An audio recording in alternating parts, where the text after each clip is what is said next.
नमस्कार आमार प्रिय दर्शक बंधुरा सकले केमन आछेन मनीषास कुकिंग स्टाइले आपनादेर सकलके जानाई स्वागत। आज के आपनादेर संगे शेयर करब तरमुजेर आइसक्रीम। এই গরমে আইসক্রিম আমাদের সবাইকারই পছন্দ হয়, বাচ্চা থেকে বুড়ো সবাইকারই ফেভারিট। চলুন তাহলে শুরু করি। এখানে আমি তরমুজগুলোকে খোসা ছাড়িয়ে ছোট ছোট পিস করে কেটে নিয়েছি এবং বীজগুলোকেও একটু আলাদা করে দেওয়ার চেষ্টা করেছি। এরপর দেখুন আমি একটি মিক্সি জার নিয়ে নিয়েছি এবং সমস্ত তরমুজগুলোকে দিয়ে দিচ্ছি। তরমুজের কালারটা অবশ্যই দেখবেন যেন এরকম লাল টকটক হয়, এতে আইসক্রিমের কালারটাও খুব সুন্দর হবে আর খেতেও খুব ভালো হবে। এতে কিন্তু আলাদা করে কোনো আমি ফুড কালার ব্যবহার করব না, এই তরমুজের কালারটাই মেন আমাদের আসবে, তাই একটু লাল দেখে তরমুজ নেবেন। এরপরে দিয়ে দিলাম পরিমাণ মতো চিনি। এখানে যে যেরকম মিষ্টি খাবেন সেরকম পরিমাণে চিনি দেবেন।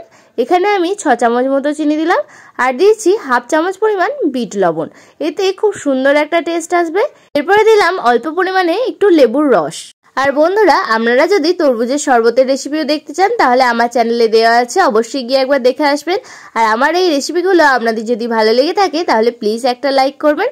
তো এখানে আমি লেবুটা দিয়ে দিয়েছি। এরপর আমি মিক্সিতে ভালো করে পেস্ট করে নেব এই সমস্ত কিছু। এরপর দেখুন মিক্সিতে পেস্ট করে নিয়েছি খুব সুন্দরভাবে। এরপর আমি একটা জায়গা নিয়ে নিয়েছি আর নিয়ে নিয়েছি একটি ছেঁকনি। এই ছেঁকনিটা দিয়ে আমি ভালো করে রসটাকে ছেঁকে নেব তরমুজের। আপনারা চাইলে এর থেকে বড় ঝাঁঝরি ছেঁকনিও নিতে পারেন, তো আমার কাছে এটা ছিল, এটা দিয়ে আমি ছেঁকবো। আর একটা চামচ নিয়ে নিয়েছি, চামচটা দিয়ে অনবরত একটু নাড়াতে থাকলে রসটা খুব তাড়াতাড়ি পড়তে থাকবে। আর কালারটা কি সুন্দর এসছে আপনাদের একটু পর দেখাচ্ছি। রসটা আগে ভালো করে আমি বের করে নিই।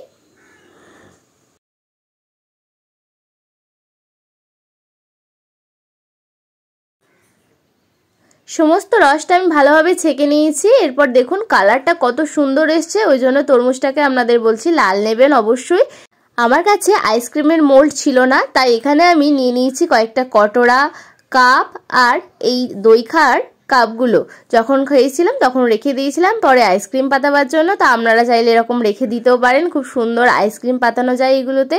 তো এরপর আমি সমস্ত কটোরাগুলোকে খুব ভালোভাবে ভর্তি করে নেব।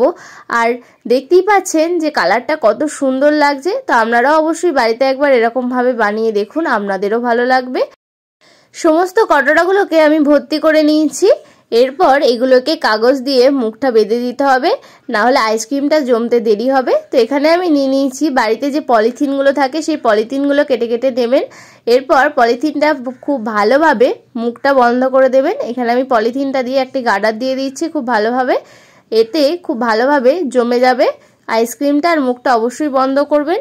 আর এরপর আমি মাঝখান থেকে একটু কেটে দেবো। আর বাড়িতে যদি আইসক্রিমের কাঠি বা অন্যরকম কিছু কাঠি থাকে তো একটু দিয়ে দেবেন, তাহলে খেতে সুবিধা হবে ধরে।